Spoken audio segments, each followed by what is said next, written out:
was diagnosed with primary progressive multiple sclerosis in 2017. I had a relatively healthy life, and once I was recovering from childbirth, my body wasn't recovering.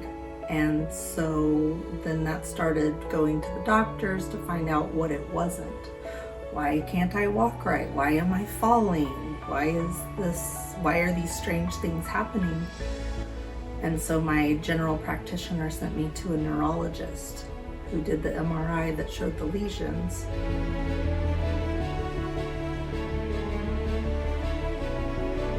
It was both a relief to finally have an answer of what was going on with my body, my life, but it led to so many more questions that couldn't be answered. And just the confusion, the fear, the worry really took over. We were scared, my husband and I.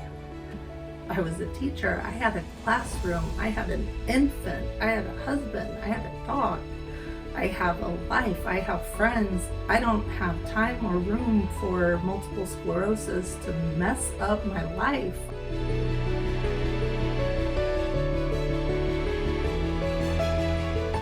When someone first gets diagnosed with MS, it can be very scary because there are a lot of unknowns. So when someone first Googles or starts to research MS, they can get overwhelmed by all the different ways in which their life could possibly change and by losses that they might face. I did go into a very deep depression of, focusing on everything that the disease has taken from me. And I had just left my career. I had been teaching for 12 years. I'm 43 years old and now I'm on disability. I needed something to fill my days, to go from working full-time to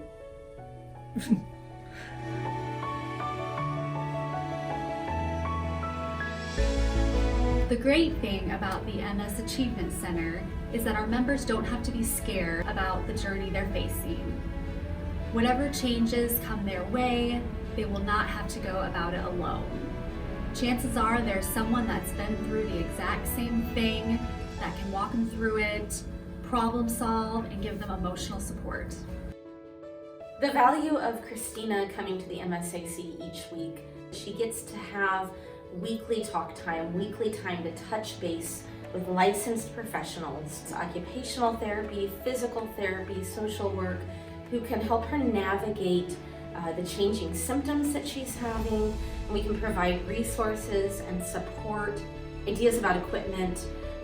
Sometimes there's this idea that a piece of equipment, using a walker or switching from a manual wheelchair to a power chair or whatever it is, that the equipment closes somebody's world in.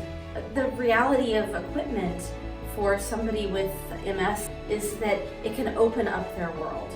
The MSAC and the people there have helped me come to terms with that and be able to not see it as a detriment, but to see it as a tool to help me. If I can conserve energy and not be as fatigued, and that way I can give my best self to my family, my friends, my loved ones, then we're all better for it. To be able to have the resources through the MSAC, it has just been immeasurable to me and others that are like me, going through this confusing journey with no idea what we're doing, having somebody to hold our hand along the way and to be there to be able to guide us in different directions, to know that each week if I have a question, I can ask the staff.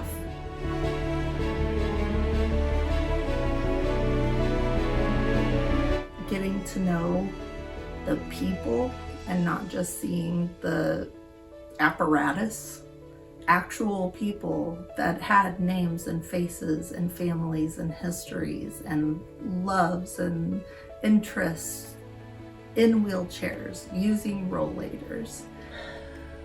We are people, we're still the same people that we were, just might come in a slightly different package now. The MSAC definitely helped me return to being a human instead of a disease, and I'm very grateful for that.